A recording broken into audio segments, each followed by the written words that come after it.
Romans chapter 10 verse 1. Let me help somebody. Brethren, my heart's desire and prayer to God for Israel is that they might be saved. I bear them record that they have a zeal of God, but not according to knowledge. For they being ignorant of God's righteousness, a lot of people, even in our nation and in Africa, they're ignorant of God's righteousness. A lot of people in churches are ignorant of God's righteousness. So they are going about to establish their own righteousness.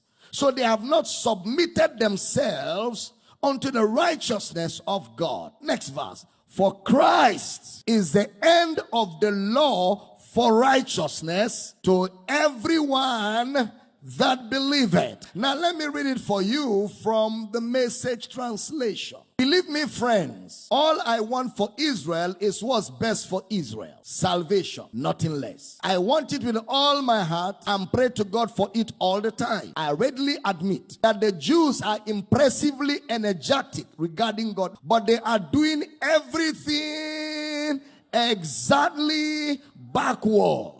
Tarry night every Friday. Tithes. If you don't pay your tithes, it will be tithe. The weight of your seed determines your answer to prayer. So there's a message of a transactionary God. A God that is like a well-established contractor who cannot do anything until he is mobilized. If you don't give, you cannot get. So there's a business transaction. No more a relationship. You have to tap.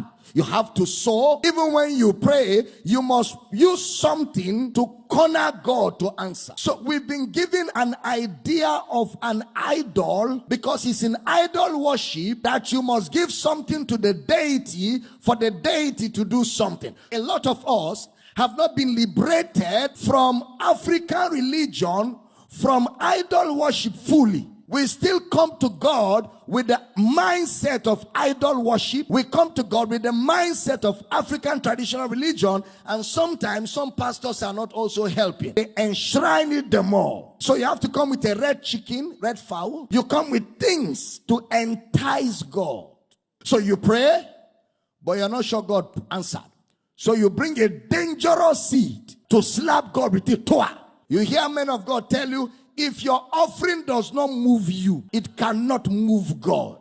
So that means there is an amount of money that will move God. Because God is a pauper. He's so poor that money moves him. What an insult. He said, I readily admit that the Jews are impressively energetic regarding God, but they are doing everything exactly backwards. They don't seem to realize that this comprehensive setting things right, that is, salvation is God's business, and a most flourishing business it is. So right across the street, they set up their own salvation shops and noisily hawk their wares. After all these years of refusing to really deal with God on his terms, insisting instead on making their own deals, they have nothing to show for it.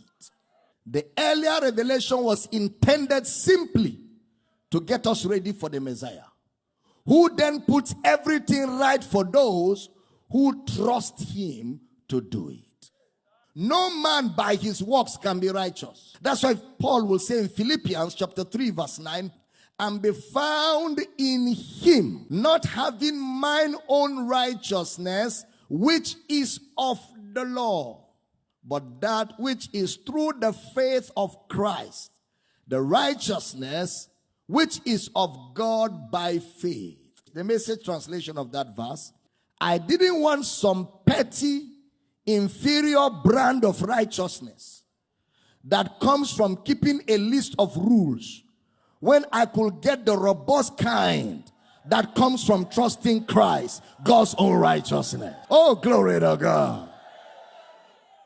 King James says, and be found in him, not having my own righteousness, which is of the law, but the righteousness which is of God by faith. Galatians 2:20. I have been crucified with Christ. Nevertheless I live, yet not I, but Christ liveth in me. And the life which I now live in the flesh, I live by what? The faith of the Son of God, who loved me and gave himself for me. Shall he find faith in God's righteousness on the earth? Not faith in what I have to give or faith in what I have to offer, but faith in God's righteousness or faith in the blood, the sacrificial work of Christ.